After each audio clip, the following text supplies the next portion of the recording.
What is going on, Donut Friendly Nation? Matthew Spear from the Donut Friendly Show. Good to see you, have you, all that stuff. 14 days to flatten the curve. You remember that?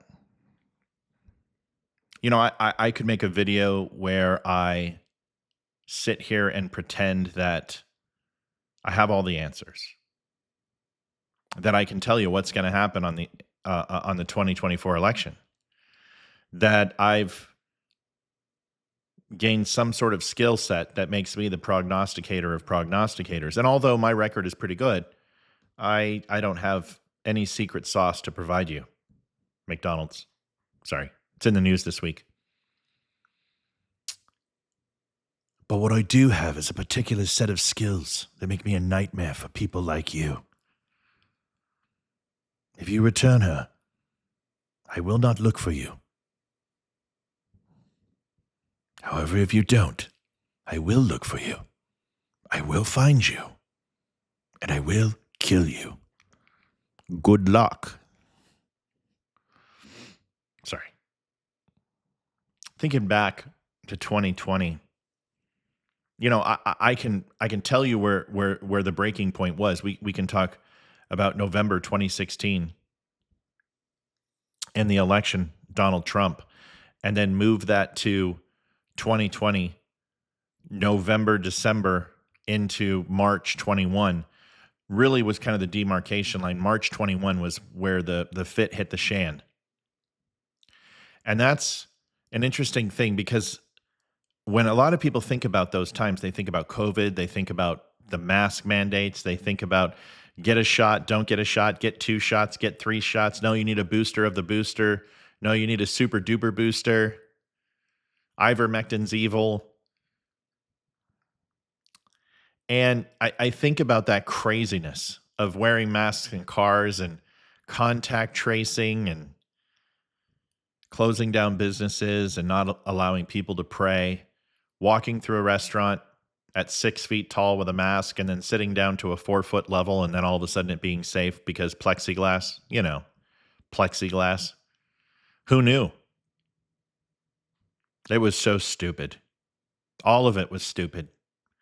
And I felt like I was the one guy sitting on the end of the world on a mountain full of books from a Twilight Zone episode, completely alone and reading, pontificating, and prosecuting the human race posthumously from apocalypse and wondering how it all went wrong.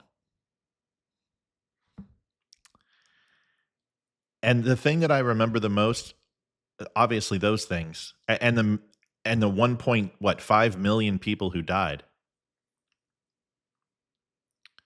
is I remember Donald Trump for the first, 50 days, every day at 5 o'clock would get on and into the White House press briefing room and address the nation.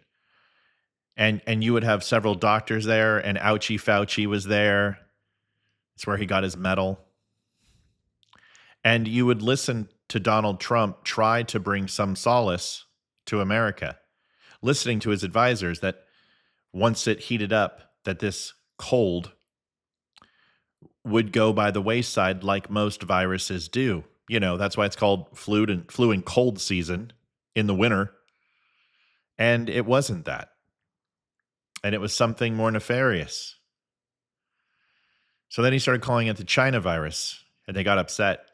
So mad, so angry. How dare you call it China? What about Spanish flu? Doesn't matter. Nobody cares about the Spaniards. They're all Mexicans. But China, you can't say the China virus, even though that's where it came from. And that's where it originated. Supposedly from a meat market in Wuhan, next to a biolab. And we just sat there and listened to it all, injecting bleach. It's not what he said. That's okay. I remember all of it. And all of that doesn't matter.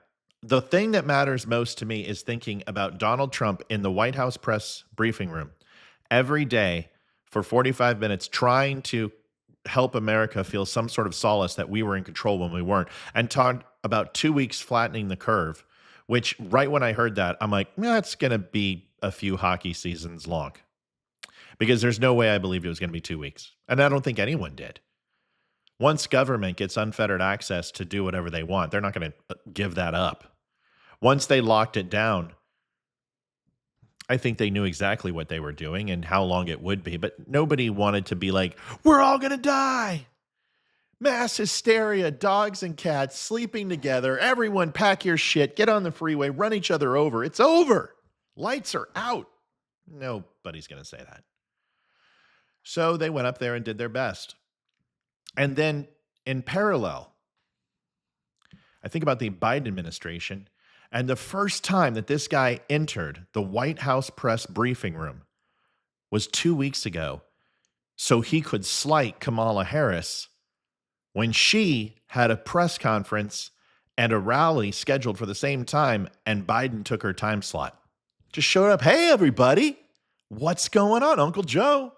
Grandpa Joe's making an appearance for the first time in 4 years. I'm not in Rehoboth.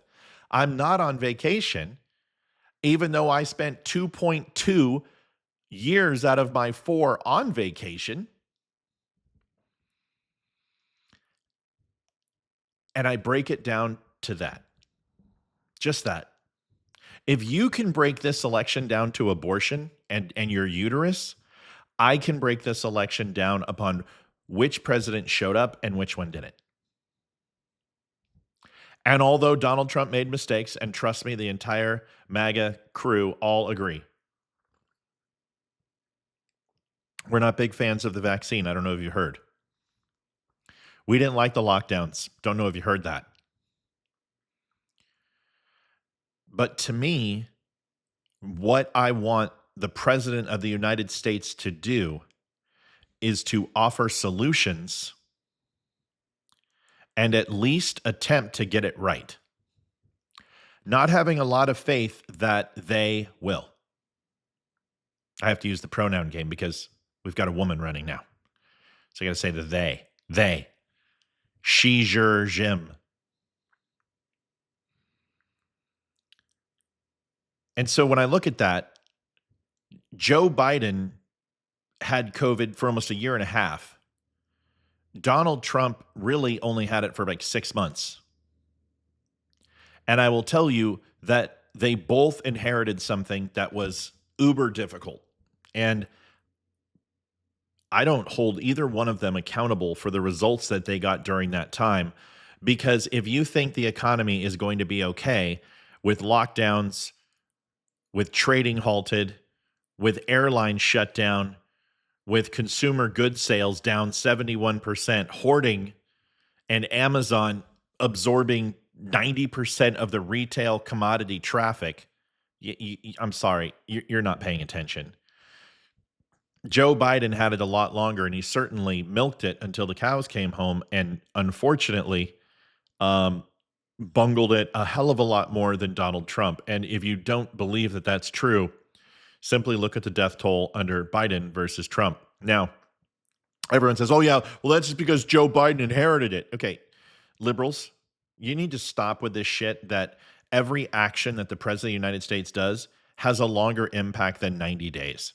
I mean, let's be honest. Unless it's some economic overhaul or major spending plan, more often than not, it's not going to have that large of an impact. The decisions that Donald Trump made in COVID, although some of them were bad, and yes, Biden made some bad ones too, it didn't go ahead and shut down the entire economy and destroy it. Those were multifaceted solutions that caused more problems. So conservatives, when you're like, oh yeah, well, it's the Keystone Pipeline that caused the energy crisis. What a stupid comment. I'm sorry. Fox News ran with this forever. It's tar sand oil. It is a toxic oil. It had nothing to do with natural gas. It was going to be processed overseas. It was going to be shipped out of Houston. It lost 5,000 jobs. Yes, that sucks. But that did not create a global energy crisis, okay? It was unbelievably bad leases on the lands for drilling. It was investing in offshore oil. It was breaking into the natural petroleum reserves to go ahead and give a false sense of security in the market. It was Russia and Ukraine going into war and seeing that two major pipelines were shut down. One of them was in production and the other one was going to be in production. This obviously halted energy into Europe, and we saw a global crisis in the energy sector. All completely not one person's fault, but something that we try to pin on one party. Oh, it's the Republicans. Oh, it's the Democrats. When truly it was a series of bad decisions by both. You can sit here and break it down into who has done what. And because Trump did more good than Biden did bad, I'm going to vote for the Republicans. Or Biden did more good, Trump did bad, I'm going to vote for Biden. And honestly, that is the dumbest way to vote for president. Because what you're saying is, okay, there are 8 teams in the playoff. All of them are 500 teams. But this other team, out of 82 games, had one more win than the other teams. So they are at 510. Therefore, they are the best team in the NBA or in hockey. That's not the way it works. They may have the best record, at least compared to the other teams in mediocrity. But when you're comparing shit against shit, it's still shit. And when you're looking at Donald Trump and you're looking at Joe Biden and you compare, they are both not at 500. In fact, we aren't even relatively in the same league. Hell, this isn't even the same sport. The economy under Trump was better. Yes, stock market is good. It's on a bubble. And that son of a bitch is going to come crashing down, and we will see a recession like never before. The housing market is a mess. Prices are up 25% over the last 18 months. And you say, well, inflation's gone down. Yeah, but it's not the way it works. It's compounded. Prices never go down. I want you to think, what was bread in 1940? What is it today? Has it ever gone down? No, it doesn't. Soda pop doesn't go down unless it's a 4th of July sale. Get 17 freaking boxes for $1.99 if you buy 7 bags of Fritos. That's about it. And that's forced bundling. That's not prices going down. What it costs to make a loaf of bread back then versus what it costs to make a loaf of bread now are completely different. Once prices go up, they don't go down. Houses don't go down. Cars don't go down. DVD players go down. Well, that's because the technology lapses and it becomes easier and cheaper to make things. When really a DVD player is fairly simple. It's audio, video out. It's got an optical eye and it's got a drive. That's it. It's not really complicated, but it was 20 years ago and they were $1,000. Now you can get a DVD player for $9.99 at Walmart next to your Frito-Lay salsa and bean dip.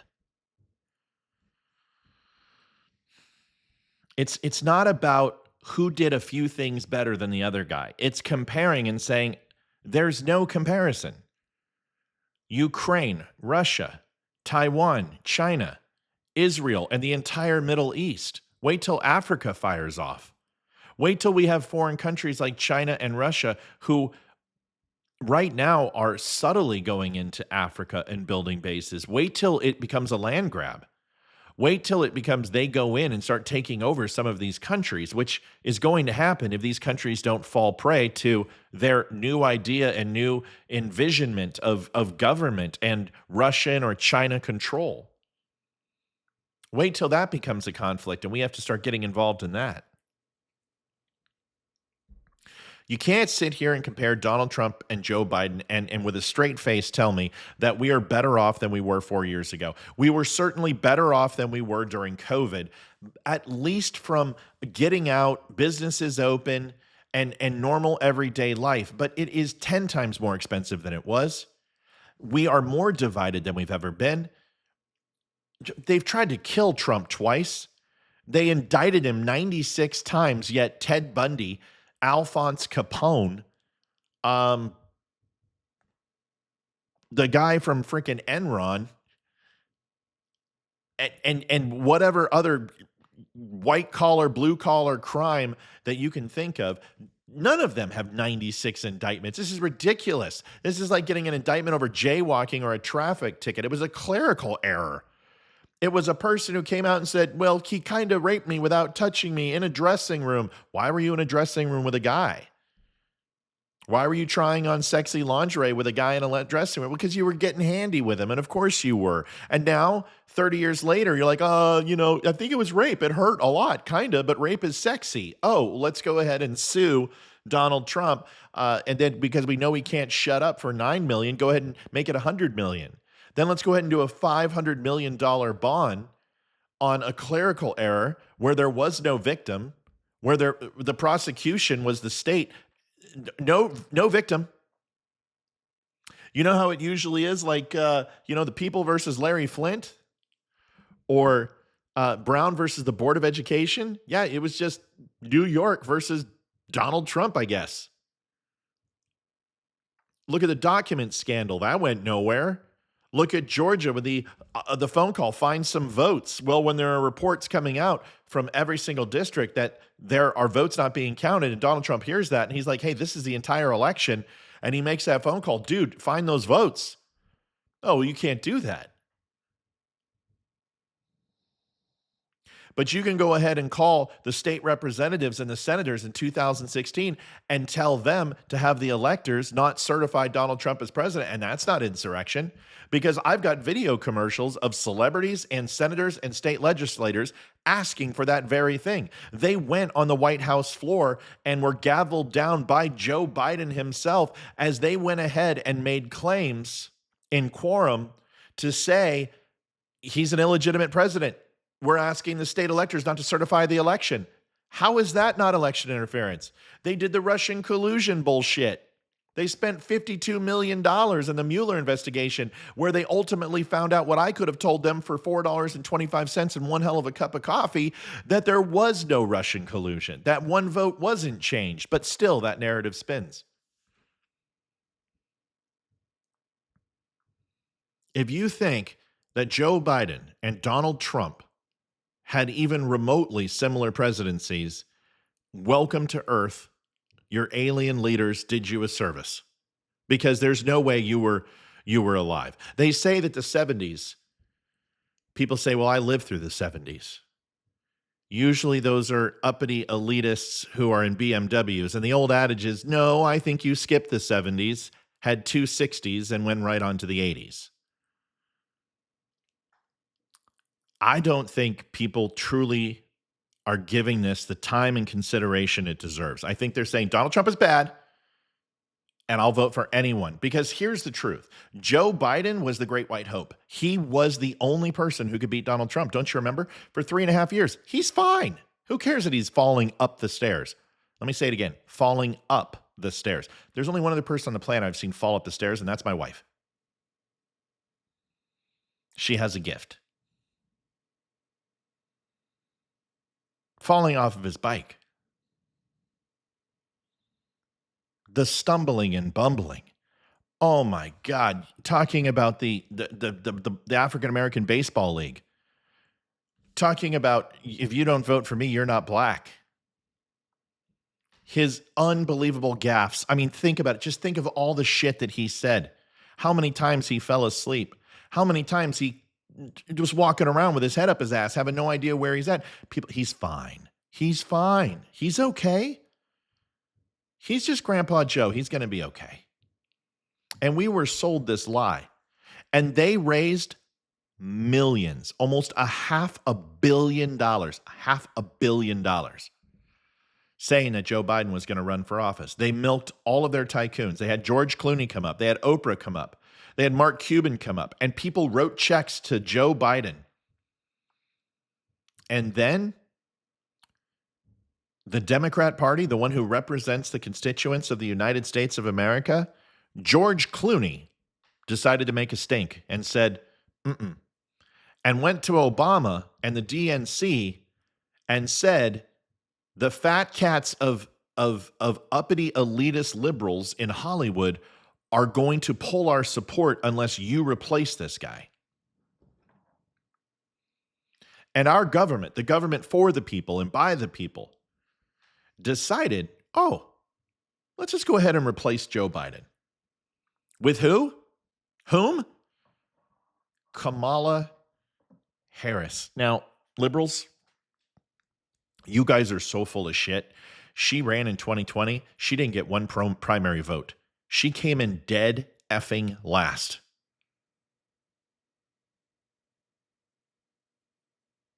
Dead last. Didn't even get one solitary vote in California. You rejected her in 2020. You repudiated, geez, easy for you to say, her policies in 2020. Nobody liked her. She was a cackling phony. Tulsi Gabbard undressed her and just slapped her around on stage. Nobody wanted her. You didn't like her when she was vice president, the border czar. You never even heard from her. You even forgot she was vice president. You guys thought Joe Biden was vice president. It was Obama still. Then what happens? She hears Joe Biden's dropping out. She goes against the DNC parties. She goes to the poll captains. She goes to the big donors. And she starts vying for her presidency. She starts getting on the phone with the state legislators and the state captains for the DNC party, getting committal and commitments from the state electors during the primary, where 14 million people voted for Joe Biden, and literally performs a coup d'etat on the nominee that could have been once Joe stepped down. And the DNC is like, holy crap, what do we do? Nancy Pelosi's upset.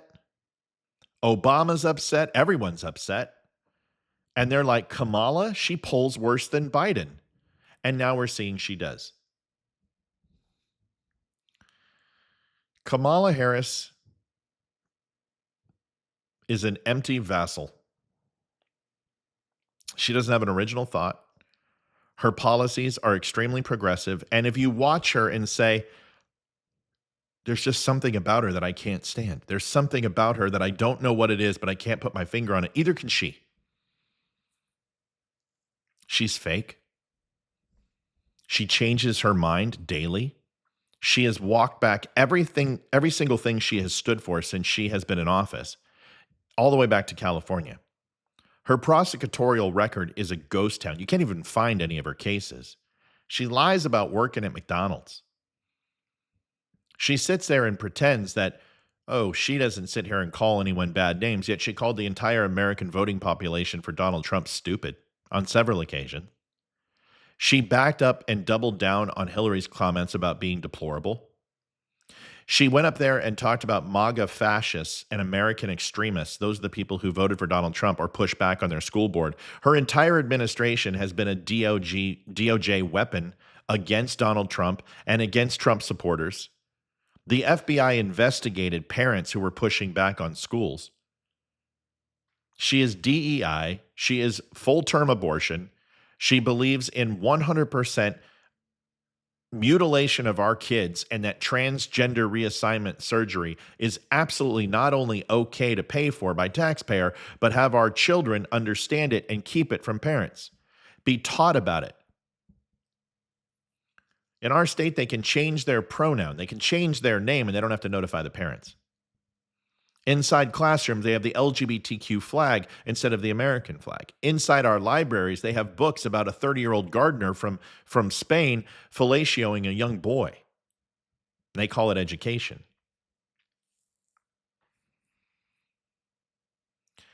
Throughout history, there have been lines of demarcation where the U.S. has said enough.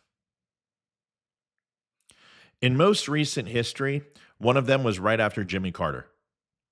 They said, no more. We need someone who's tough on communism. We need someone who's pro-military. We're done. And hence, you got Reagan.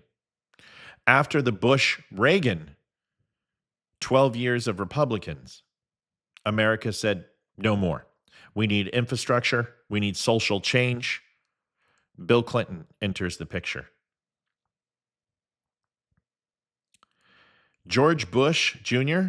wasn't instrumental change. It's just that Democrats put up a shit candidate. And then Barack Obama came. They wanted intelligence. They wanted somebody who could actually say two sentences together and didn't seem like they were a banana with a monkey, literally struggling to find words out of Where's Elmo or C Spot Run. Sorry, George Bush. You're a neocon doucheplow. By the way, war crimes against Netanyahu. Can we talk about the 330,000 Iraqis by George Bush? I guess not. After Obama, they wanted change. They were sick of the empty vassal, the person with an empty shell, the person who would say one thing on the podium and do something completely opposite, who would talk about hope and change, but really bring division and animosity and segregation to our country again. Then you got Donald Trump. Donald Trump would have had a second term if it wasn't for COVID. Everyone knows it. Everyone knows if there weren't those mail-in ballots that were sent out in the massive scale to blue counties where they saw 90-10 splits in the voter count, where they went and used judges to go ahead and use emergency powers of COVID to change voter laws inside those states, which is against the Constitution. We know.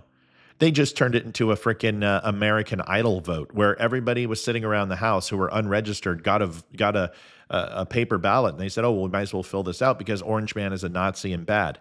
And this is why we saw 40 million votes more than we've ever seen before in any election. It wasn't because people were paying more attention. People were terrified. They were scared. There was a death ticker on CNN, and the Orange Man was responsible for it. We'll see if that many votes happens this time. I highly doubt it. And this is very much like Obama again. They're looking back on the years with Donald Trump, and they're looking at Kamala Harris. And even though she's pretending, joy, I'm turning the page on the previous administration, those sons of bitches who were horrible. It's your administration. America's not buying it. She hasn't gotten better with age. She's just a little slower, a little less honest, but just as equally dangerous. America remembers communism. They remember progressivism. They repudiate it every time it shows up. If they vote for it this time, I promise you, I hear it all the time, every election since I was a little boy. This is the most important election of our lifetimes. This isn't the most important election of our lifetimes. What will happen in the next 4 years is probably the most defining of our lifetimes. It's not World War II. It's not Vietnam. It's not the Kennedy assassination. It's not the stock market crash. It's not COVID. It's something entirely different. It's the identity of these United States of America, where Americans get to make the decision. They want to change the Supreme Court. They want to stack it and pack it. They want to go ahead and make Puerto Rico, U.S. Virgin Islands, Washington, D.C. states. If they do that, we will never have the option for a Republican president again, ever, whether you like that person or not. You know, it's interesting that liberals say, I don't want anyone deciding about my body, yet you're okay with them deciding what your choice is for president because you will not have another choice. Democrats will be the ticket, and they will simply present a person who is extremely liberal and a person who is extremely progressive and maybe a person who is moderate. And those will be your choices because the GOP will have no chance. Just like the Green Party doesn't have a chance, just like the Libertarian Party doesn't have a chance, the Constitutionalists don't have a chance, the Independents don't have a chance, and this is what they want. This may not be your last chance to save America, but it'll be your last chance for having an opinion on how she moves forward. They say all these things that Donald Trump is going to hire the military to go after people. There's only one group who's done that.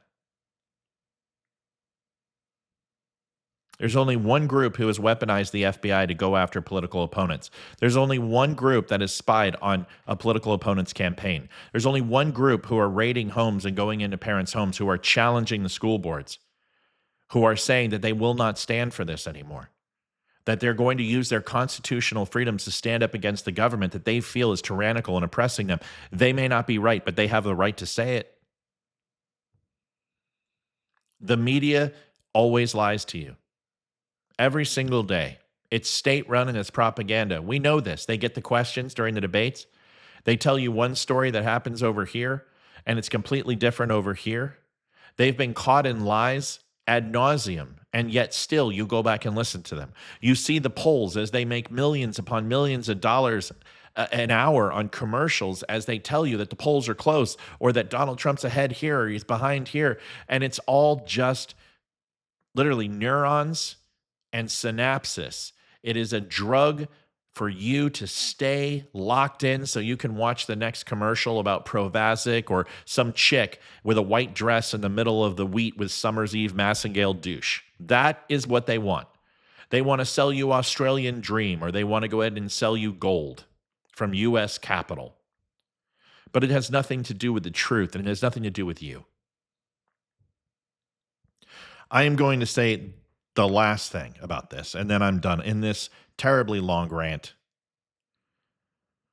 If you're making this entire race about abortion, if you're making this entire race about Trump, if you're making this entire race about Kamala Harris, if you're making this entire race about Ukraine or COVID or the economy or one single issue, the days of being a single issue candidate are over. We have multifaceted problems, and there is no singular solution for all of them. You have to make a fundamental change in all levels of government, starting with city, municipality, town, state, district, and you start there at the local level. I implore you, don't vote down ticket. Don't make those mistakes. That is the most ignorant thing you can do, and you are ultimately doing the one thing that they tell you is so important, which is your choice. You don't have to vote down ticket, and that's both sides.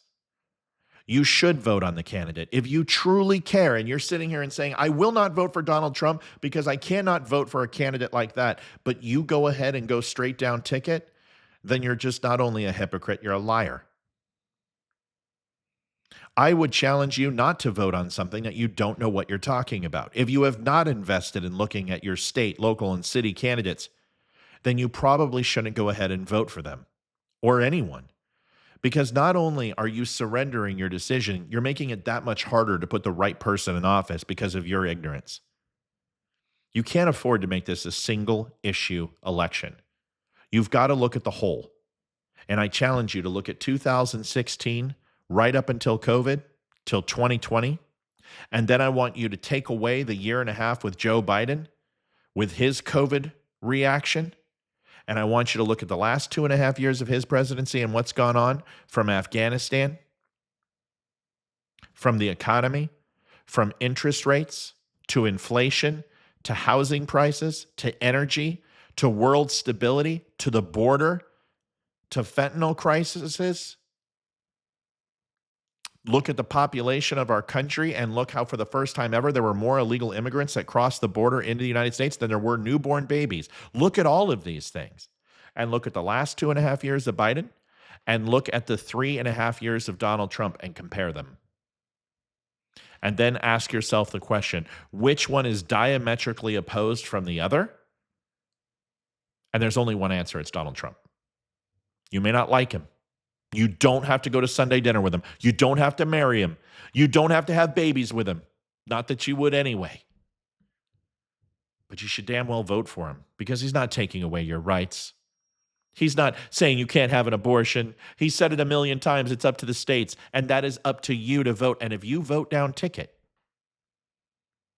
and you decide not to go ahead and look at your state and local issues, and know which side those candidates come along with and what they're bringing to the table, you might be actually making a bigger mistake than if you voted for Donald Trump or didn't. Folks, I hope you make the right decision. You got 14 days to flatten this turd.